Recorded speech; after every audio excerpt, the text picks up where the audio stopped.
Welcome to the latest episode of our Franchise Readiness series, where we help people considering the path of business ownership understand the options and opportunities available and how franchising could be the choice that works for them. I'm your host, Brian Wieters, Group Vice President of Franchise Development at Neighborly. I've spent over 30 years in franchising, leading development teams at multiple brands in the quick serve, business services, and home services industries. Today's guest is Mary Kennedy Thompson. Mary serves as Chief Operating Officer at Neighborly, overseeing the ongoing business operation of the world's largest home services company, with over 30 home service brands and more than 5,800 franchisees, locations in 9 countries. Prior to her appointment as COO, Mary served as Executive Vice President of Neighborly and President of Mr. Rooter for 9 years. Before joining Neighborly, Mary served 8 years in the U.S. Marine Corps as a logistics officer. She began franchising almost 30 years ago as a multi-unit franchise owner at Cookies by Design, leading the company in market penetration and sales and earning numerous top performer awards. Mary is a certified franchise executive through the International Franchise Association and currently serves as a board member as well as the 2024 chair-elect for the association. During today's webinar, Mary will delve into what it means to be whistling in the dark, on how to become a more purposeful leader through the choices we make.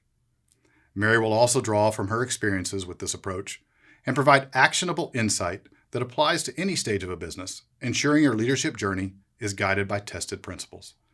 Thank you for joining us today, Mary. Thank you. I'm so happy to be here. It's a pleasure to have you with us today, and it's great to have such an experienced franchise leader with us for this. Well, I'm not as experienced as you are, but I'm close.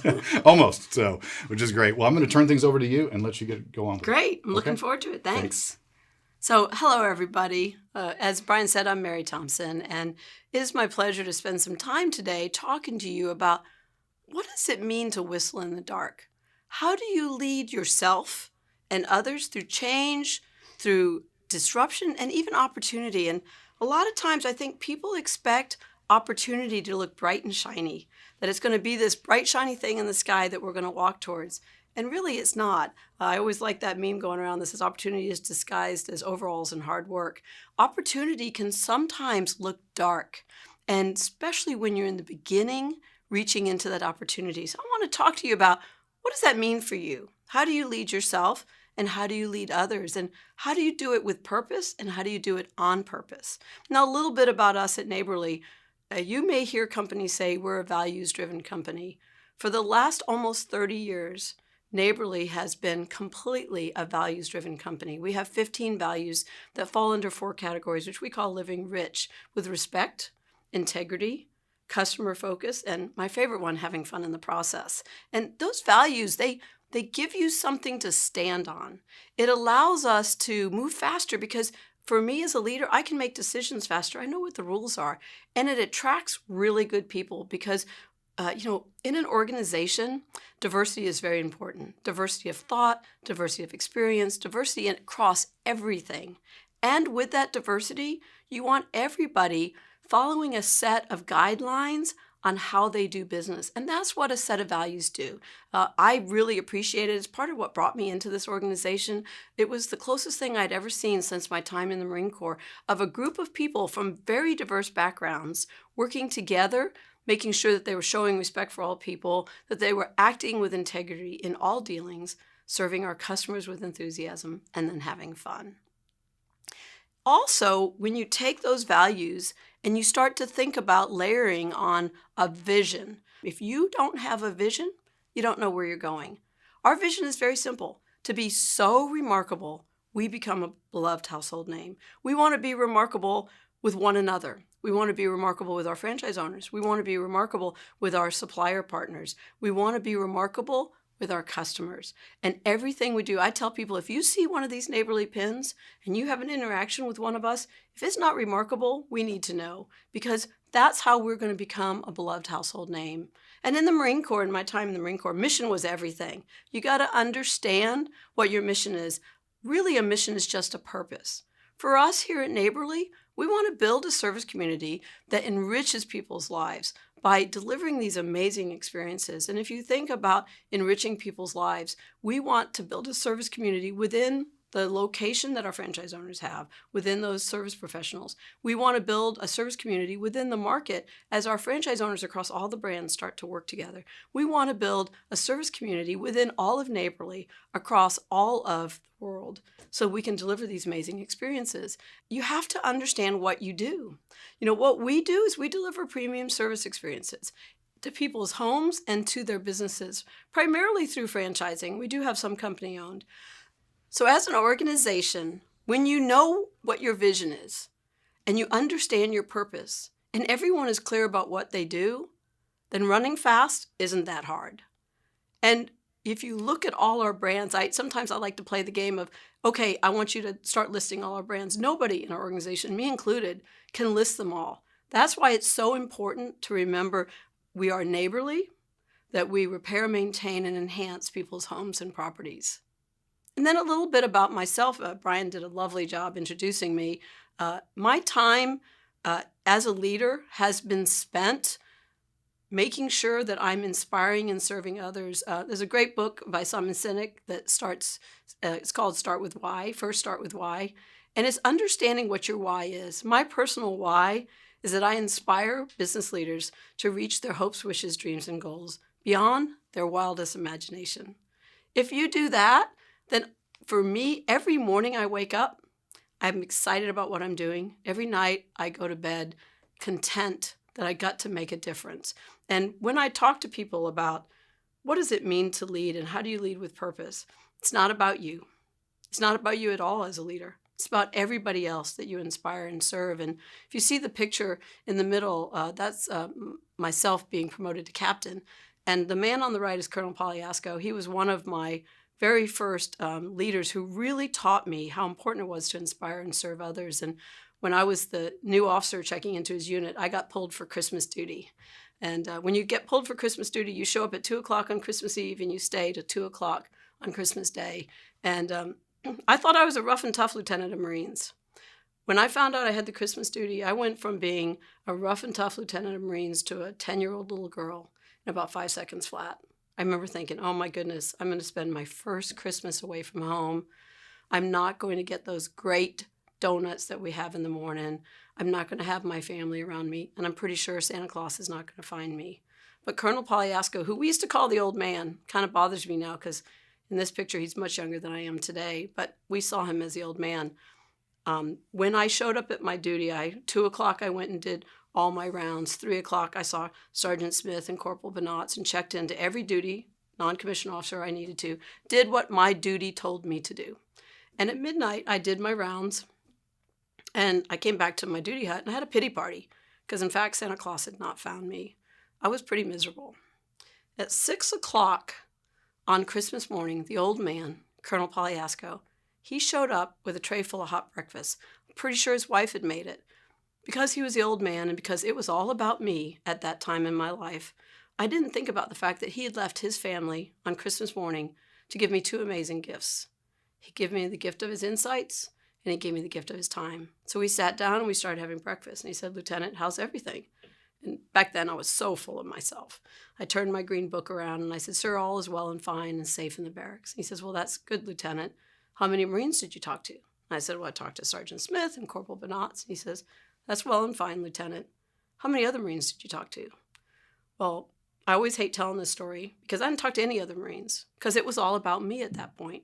And Colonel Poliasco had this tough brick to give me. When you're a leader, and think about when we start talking about whistling in the dark, what it looks like. You have to tell people tough things so that you can inspire them to be the best version of themselves. Instead of throwing the brick at me, he handed it to me so I could build something with it. And he said, Lieutenant, we've got Marines that don't have enough leave or PTO to go home on. We have some that didn't have enough money to go home. And we have some who have no family to go home to. And I remember feeling so embarrassed. And I told him, I'll go out and I'll talk to those Marines. And 7 o'clock that morning, I went out. I met a guy who went to high school in my hometown. I met another kid who taught me how to do a 360 on a skateboard. And from 7 o'clock that morning to 2 o'clock that afternoon, the time went like this. One of the times I went back to the barracks to fill out my report.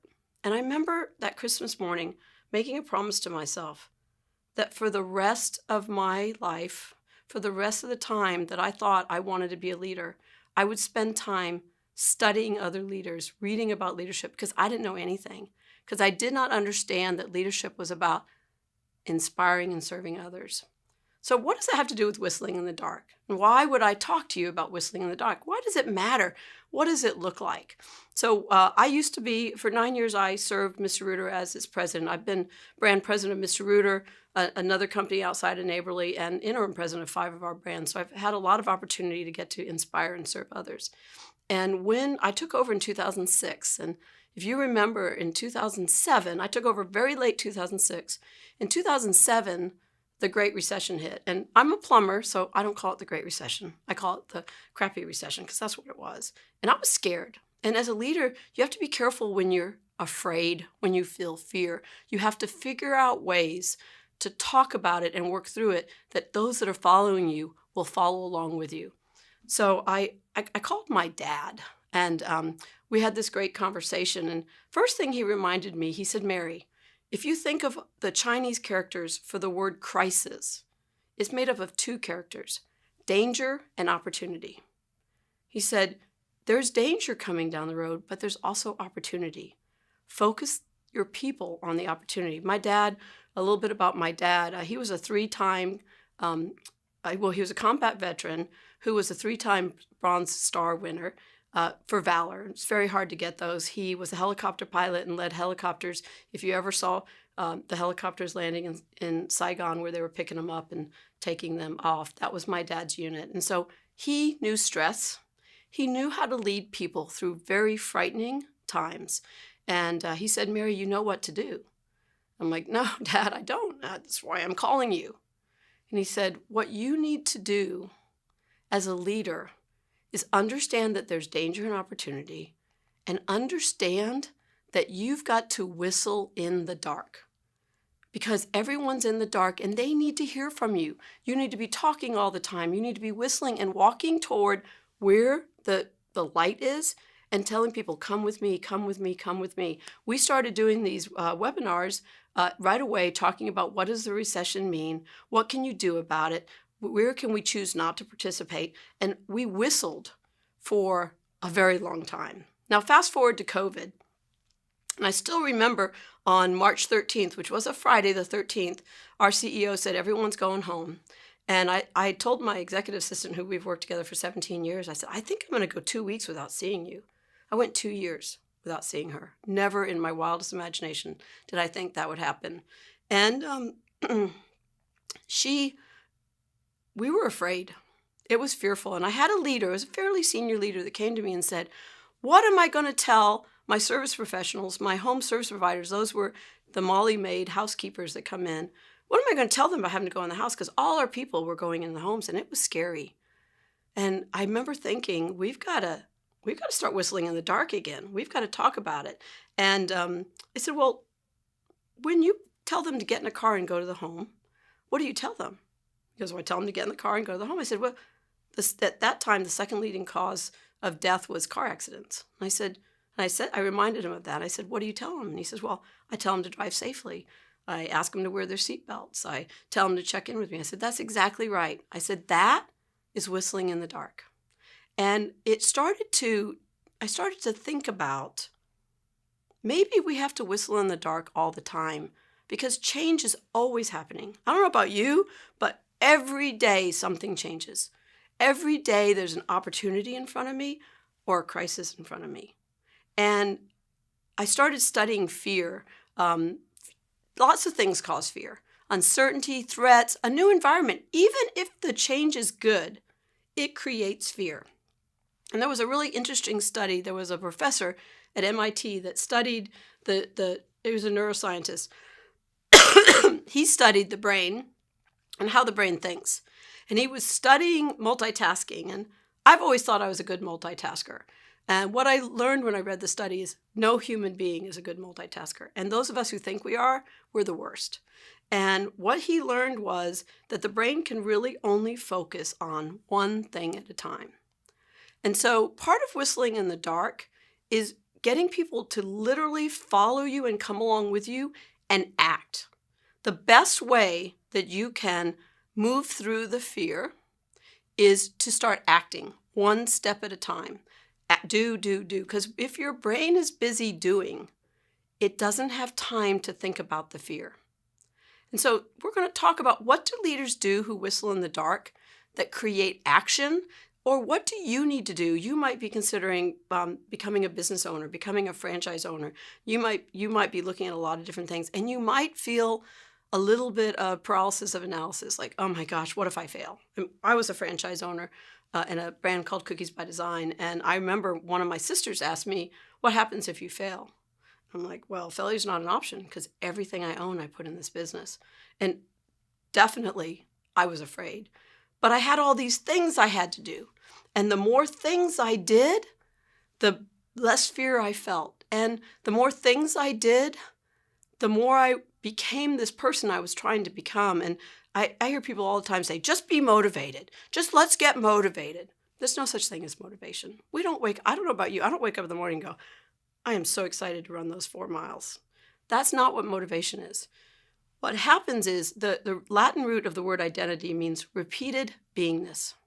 So you put routines in your life that create the actions, that create the results that you want. And then one day you start becoming that person.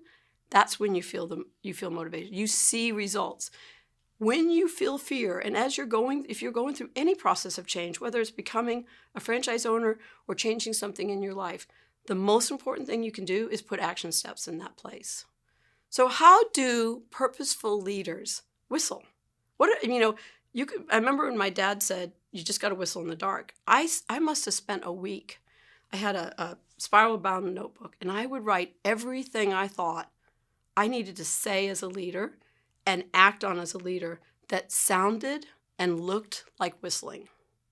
So purposeful leaders who know how to whistle in the dark, they understand how to inspire others. Remember I said a leader's highest calling is to inspire and serve others. Now, one of my degrees is in English, so I love to understand what words mean from the beginning. Inspire, the Latin of the word inspire, means to breathe life into. As leaders, it's our job to breathe life into people. And you do it by a lot of different ways. When someone believes that they can do something, when you inspire them that they can do something, they become engaged. And to become engaged, they have to believe 2 things. They have to know that tomorrow will be bigger than today, and they have to understand how they fit into it. So when I'm looking to inspire others, I spend a lot of time walking through, when we talk about the vision, to be so remarkable, we become a beloved household name, to inspire them toward that action. So I show them how tomorrow is bigger than today. I show them where Neighborly is going. I show them where their brand can go. I show them where their location can go. And then we make sure, and you as a leader want to make sure, you understand how they fit in and how you fit in. Sometimes I have to inspire myself. And I think about, what can tomorrow look like? And how do I fit into that picture? So the first thing purposeful leaders do when they're whistling in the dark is they think about how to inspire others, how to breathe life into them, how to show them that tomorrow is bigger than today, and how they fit in. The second thing that they do is they understand that they are here to serve others. 2 kinds of people in the world. There are those who walk in a room and go, ta-da, here I am. And then there are those leaders who move mountains, who say, there you are. When you're serving somebody, you are figuring out how you can help them be the best version of themselves. When you're serving somebody, you're leading with love. There's a great book, one of my favorites, called The Servant by James Hunter. And he talks about leading with love. And a lot of people think leading with love is soft and squishy. It has nothing to do with soft and squishy. In fact, it's quite hard. Any of you who are parents, you know this. When you lead with love, you give people what they need and not always what they want. That morning that Colonel Polyasco showed up at my duty hut, he did not give me what I wanted. He gave me what I needed. He was brave enough to have a conversation that mattered. He was purposeful enough to make time for me. He shared with me what I could do to be better, and he served me. He changed the trajectory of where I went as a leader in my entire life with one conversation. When you start to look at people not for what they can do for you, but what you can do for them, you are a leader your organization will grow faster, your people will be happier, your customers will be happier, you will be happier, you'll be more profitable, things will come together. When I see organizations that are growing really fast and doing well, I always find a leader at the top that is serving others, that's not thinking about their next move. They're not thinking about what they're going to get. They're thinking about how they can give to others. Now, always when I talk about this, I usually will ask people to write the word communicate and circle it, and then just draw a big giant X through it. Stop worrying about communicating. I hear all the time in organizations, communication is our problem. No, it's not. It's connecting. If you want to whistle in the dark, when I was in the Marine Corps, we used to do this training. It was called ropes courses, and it had like a water feature, and you'd have to get these 8 people from this side of the water to this side of the water. You'd have a couple of planks. Maybe some of you have done it before. First time you do it, you're like, oh, that's so easy. I'm so good. And then they tell you you're going to have to do it blindfolded. And the only person who can see is the leader. And sometimes that's the way it is. And I was stunned at how connected I had to have everybody, and how, talk about whistling in the dark, I'd have to say, okay, Bob, I want you to take one step forward and put your left hand up and put it on the shoulder of the person in front of you. That is Sue. Sue, I want you to take half a step to the right. And it took us 5 times longer because it's dark. And I had to be connected to them. I had to understand that Sue is afraid of the water. And I knew that about her. And I had to say to her, you're going to be walking over this plank. If you just put one foot in front of the other, you're going to get to the other side. John Maxwell said, people don't care how much you know until they know how much you care.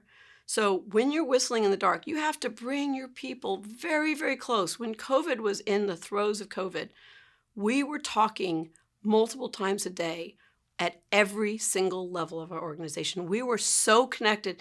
It's like climbing up a mountain with tethers.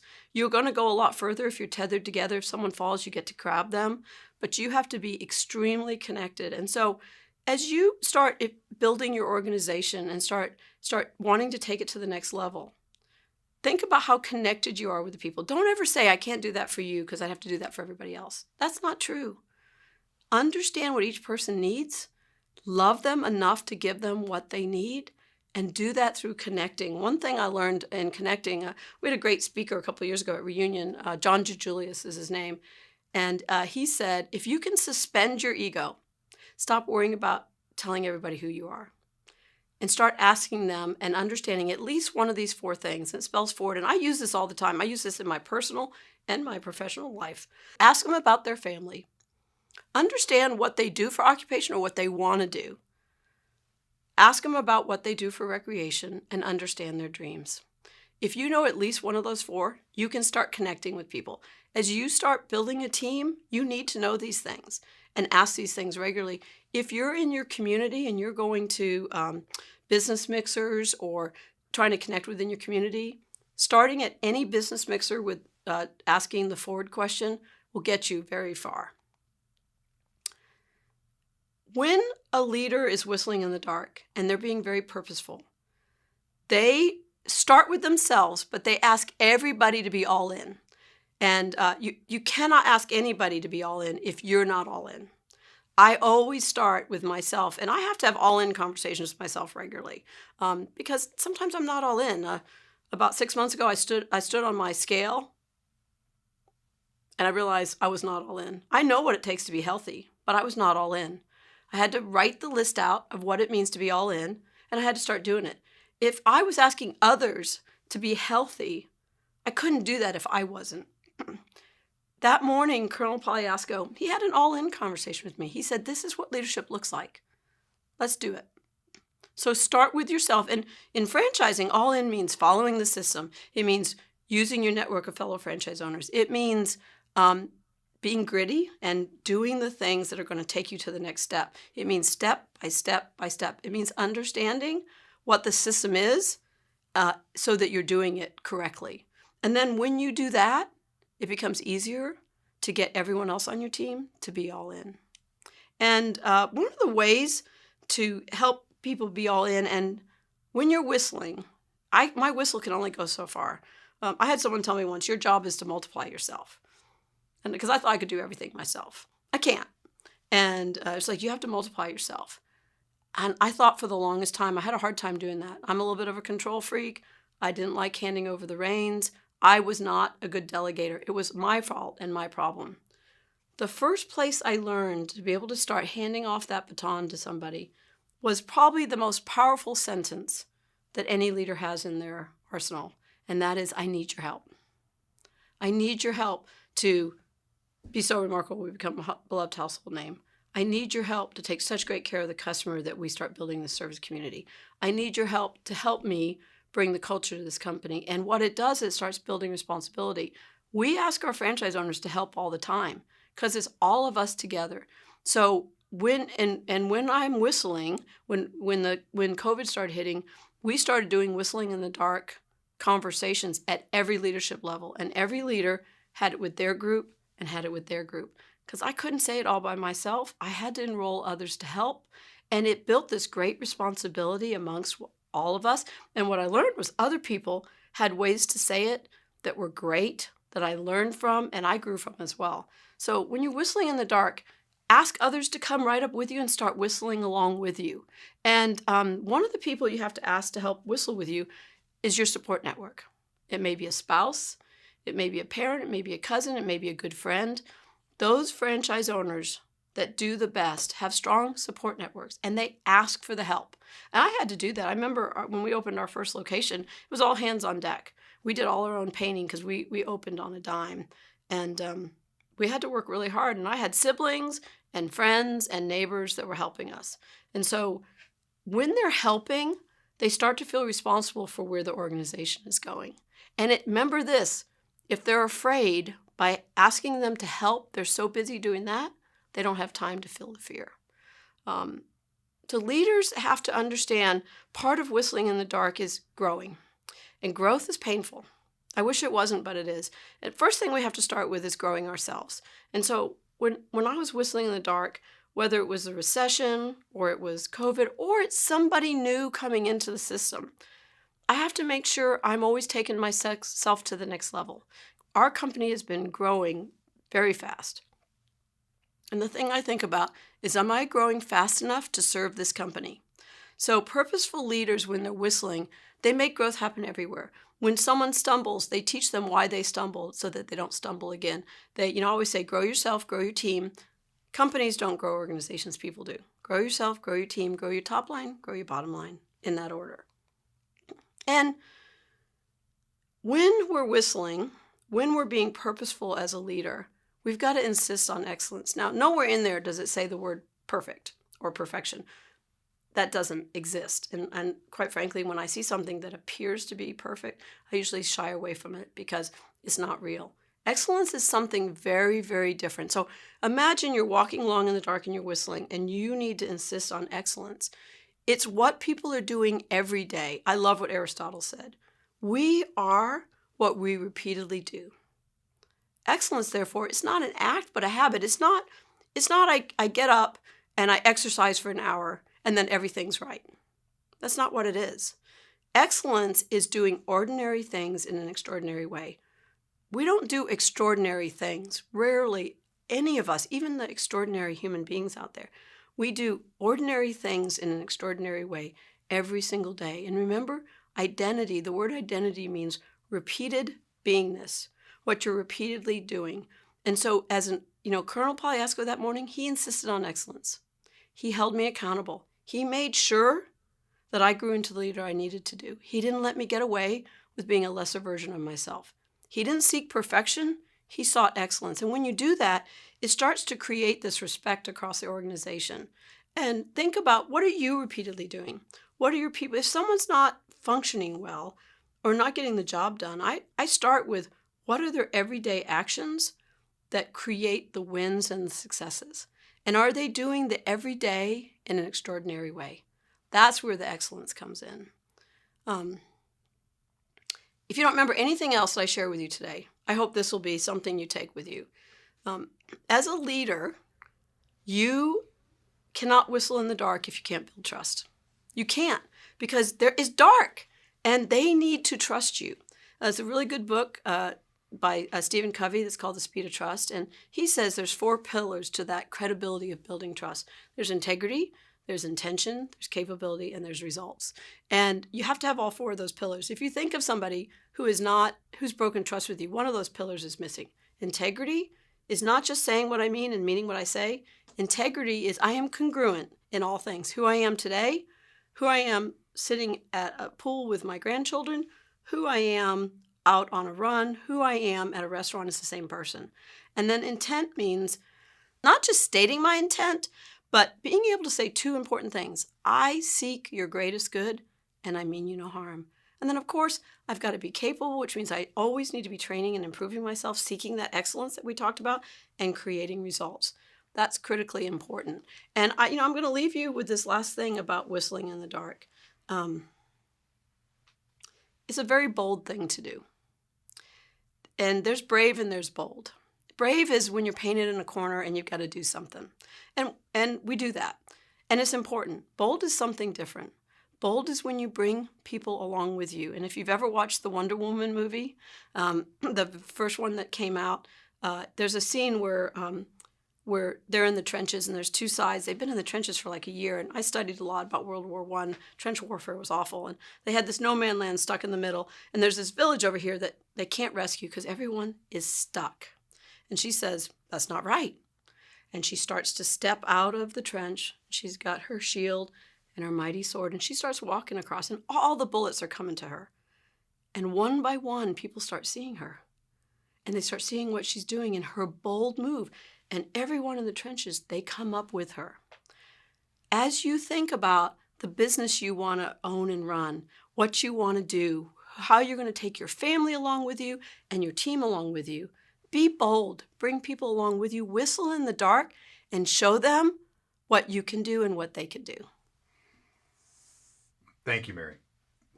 We appreciate you providing us with your firsthand experience in managing and leadership and guiding diverse teams through this leadership approach. I thought of a few things while you were talking that came to mind as that kind of that I've realized and known in my career as well. One was you were talking about fear. Oh, yeah. Right. And what you do. And that's a real thing. It is. And in franchise development, we have an acronym for fear. So when we're talking to prospective franchisees, they're going through the process of trying to decide, hey, do I want to be in business for myself or do I want to stay in my job? We talk about fear and we have an acronym for it, and it's false expectations appearing real. Right. So talk a bit more about what that looks like, is how you get through that. Well, I touched on it a little bit. Action is the answer. Right. So what you have to be careful about on fear is it's very debilitating. Mm-hmm. You get metaphorically and sometimes physically stuck. Remember I talked about being all in? Mm-hmm. Sometimes I'll talk to someone and I'm like, you are stuck. You have not decided to be all in. And you need to start doing some actions. And so what I recommend is if you have someone who's coaching you, follow the coach.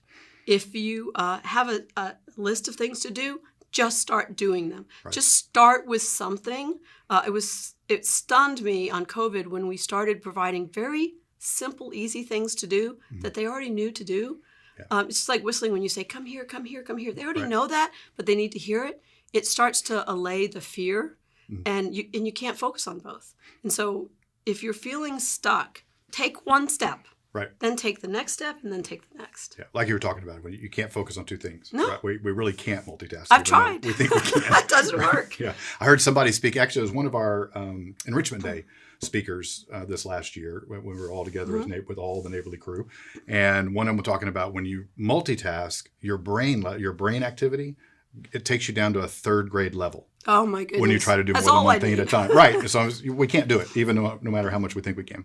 The other thing you talked about was positivity and being a beacon of positivity. And that's something that in my career now, working with thousands of people that were getting into business or that were in a small business and working with them to support them as franchisees, they've always asked, well, what makes a successful small business owner? How are people successful? Is it a certain background? Do they have a certain resume? What is it? And I said, there's two things. And one of those two things is being overtly positive. Beacon of positivity, right. Not a little bit positive. Yeah. And I think sometimes people confuse positive.